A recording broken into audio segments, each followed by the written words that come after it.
அசுரன் படத்தோட நல்லா கிளைமேக்ஸ் படிச்சு ஒரு வரக்கூடிய இந்த ஒரு அதிகாரத்துக்கு போய் உட்காரு. ஐகானிக்கான சீன் இருக்குல்ல, ஆனா இதுல அதிகாரத்துக்கு மாரி வந்தப்புறம் செல்வராஜனோட இன்புட்னால தான் அவனுக்கு அந்த சீனே பண்றத நீ கம்ப்ளீட் எவனுக்கும் ஆச்சு. பண்ணாம. அது என்ன அப்படின்னா, வெற்றிமாறன் டைரக்ஷன்ல தனுஷ் நடிச்சு மிகப்பெரிய வெற்றி பெற்ற படம் தான் அசுரன்.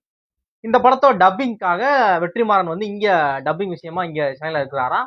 அந்த டைம்ல ஜெகமிதந்திரம் ஷூட்டிங்காக இவர் ஃபாரின்ல இருக்கிறாராம் தனுஷ்.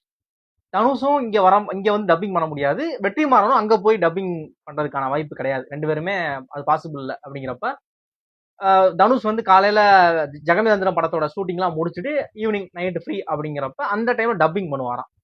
அப்போ இங்க இருந்து கர்ணன் படத்தோட ஒர்க்கிங்காக மாரி செல்வராஜ் வந்து ஜெகமேந்திரன் ஷூட்டிங் ஸ்பாட்டுக்கு தனுஷா மீட் பண்ண போயிருக்காராம்.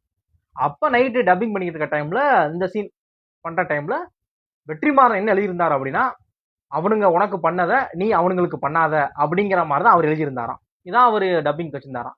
இதை வந்து சின்னதா கரெக்ட் பண்ணது யார் அப்படின்னா மாரி செல்வராஜ் கரெக்ட் பண்ணியிருக்காராம். அவனுங்க உனக்கு பண்ணத நீ யாருக்குமே பண்ணாத அப்படிங்கிற மாதிரி, யாருக்குமே நீ பண்ணாத அப்படிங்கிற மாதிரி மாத்துனது மாரி செல்வராஜ் தான் மாத்தினாரு. நான் எழுதுனது அப்படிதான் அப்படிங்கிற மாதிரி வெற்றிமாறன் அவர்கள் இந்த விஷயத்தை ஷேர் பண்றாரு. இந்த ஒரு தகவல் உங்களுக்கு இதுக்கு முன்னாடி தெரியுமா தெரியாது அப்படிங்கிறதையும், தெரியாது அப்படின்னா இந்த வீடியோவை உங்க ஃப்ரெண்ட்ஸ் அண்ட் ஃபேமிலிக்கு ஷேர் பண்ணுங்க. தேங்க்ஸ் ஃபார் வாட்சிங்.